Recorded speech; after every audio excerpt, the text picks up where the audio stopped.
di Piala Dunia ini. Kalian menolak tim Israel datang ke Indonesia hanya karena negara mereka menjajah Palestina. Tanpa kalian sadarin, kalian mengizinkan negara Jepang dan Belanda untuk datang ke Indonesia, padahal dulu mereka adalah negara-negara yang paling lama menjajah Indonesia. Piala Dunia U20 di Indonesia batal. Buat kalian orang-orang yang membuat Indonesia gagal menjadi tuan rumah Piala Dunia U20, satu kata dari gua: munafik. Hanya mungkin beberapa hari ataupun mungkin 1 minggu paling lama. Tapi kalian bisa menerima segala produk-produk atau barang-barang buatan dari negara mereka yang kalian pakai mungkin seumur hidup kalian sampai barang itu rusak.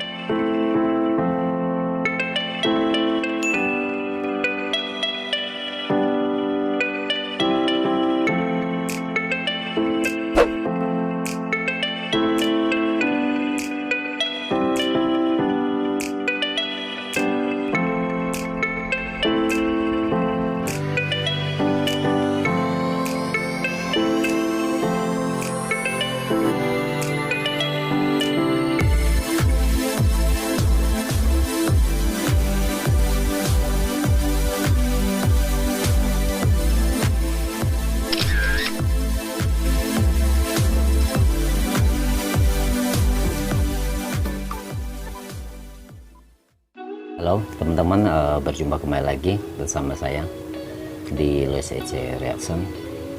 Oke, teman-teman, sebelumnya terima kasih buat teman-teman pertama kali berkunjung ke channel ini, dan salam kenal.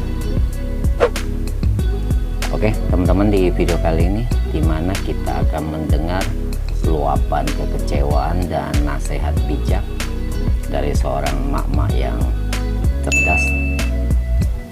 Dan ini buat segelintiran orang, termasuk Gubernur Bali Pak Iwayan Koster dan Pak Ganjar Pranowo, beserta sejumlah pihak yang menolak kedatangan timnas U20 Israel ke Indonesia. Dan seperti apakah jawaban tegas dari seorang mak-mak cerdas ini?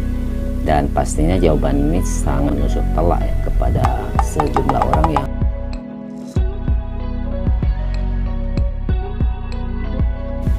Oke teman-teman, mungkin tanpa berlama-lama lagi, yuk kita langsung saja saksikan cuplikan videonya berikut ini. Cekidot. Piala Dunia U20 di Indonesia batal. Buat kalian orang-orang yang membuat Indonesia gagal menjadi tuan rumah Piala Dunia U20, satu kata dari gua: munafik. Kalian menolak kedatangan tim Israel ke Indonesia yang hanya mungkin beberapa hari ataupun mungkin 1 minggu paling lama. Tapi kalian bisa menerima segala produk-produk atau barang-barang buatan dari negara mereka yang kalian pakai mungkin seumur hidup kalian sampai barang itu rusak. Kalian mengatasnamakan ideologi bangsa, sedangkan negara yang kalian bela sendiri aja mereka tidak ada masalah dengan negara Israel untuk tim mereka main di Piala Dunia ini. Kalian menolak tim Israel datang ke Indonesia hanya karena negara mereka menjajah Palestina. Tanpa kalian sadarin, kalian mengizinkan negara Jepang dan Belanda untuk datang ke Indonesia, padahal dulu mereka adalah negara-negara yang paling lama menjajah Indonesia. Kalian membela bangsa lain yang tidak mau kalian bela, tapi kalian hancurkan generasi muda kalian yang punya cita-cita untuk membesarkan nama bangsa. Jangan sok bicara tentang hati nurani dan kemanusiaan dengan membela saudara kalian di negara orang lain, tapi kalian tidak bisa membela saudara kalian di negeri sendiri. Kalau kalian mau membela Palestina, pergi ke Palestina, datang ke sana, bela mereka, lawan Israel, bukan menghancurkan bangsa sendiri. Karena kalian, mereka para atlet-atlet Indonesia, dipaksa menggantungkan sepatu mereka dan kehilangan cita-cita dan harapan mereka untuk bermain bola, untuk membanggakan orang tua mereka, untuk membanggakan negara mereka, dan untuk menggapai cita-cita mereka yang selama ini mereka impikan dari kecil. Mungkin sebagian orang menganggap ini hanya sebuah bola, tanpa kalian pikir kalau sebagian besar dari mereka bertaruh hidup dan masa depan di sana. Jangan pernah bicara tentang moral. Jangan pernah bicara tentang kemanusiaan. Jangan pernah bicara tentang integritas. Jangan pernah bicara tentang hati nurani. Karena apa yang kalian lakukan, kalian gak punya semua itu. Kalian tidak suka negara Palestina dijajah negara Israel. Tapi tanpa kalian sadari, kalian menjajah negara kalian sendiri. Jadi, jangan pernah menuntut Indonesia untuk maju kalau kalian sendiri secara pribadi mentalnya belum maju. Maka, jadilah orang cerdas yang berakhlak, bukan orang cerdas yang bernafsu untuk menjatuhkan orang lain.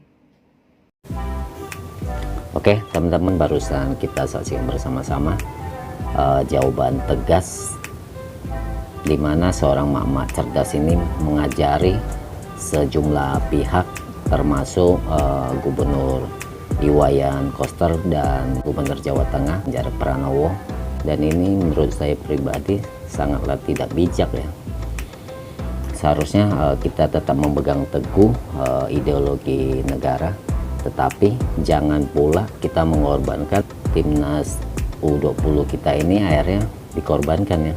Apalagi persiapan ini sudah disiapkan sejak lama ya, 3 tahun lebih, 3 tahun 6 bulan, dimana mereka berlatih keras untuk menyongsong Piala Dunia ini ya. Dan ini pasti adik-adik kita timnas U20 ini pastinya sangat kecewa, sedih, marah, jengkel, dimana pupus sudah harapan mereka untuk bermain di level dunia. Dan ini bisa dikatakan kerja keras mereka selama ini sia-sia ya. Ini bukan hanya buyarnya harapan timnas muda kita untuk tampil di Piala Dunia, dan di sisi lainnya berdampak juga ya kerugian material maupun non material, dan ini mencapai angka yang cukup fantastis loh, yakni ini triliunan loh. Oke teman-teman, mungkin cukup sampai di sini dulu video kali ini, dan terima kasih sudah menonton. Oke, sampai jumpa lagi di video-video terbaru lainnya di Lois EC Reaction ini. Akhir kata, see you, bye bye.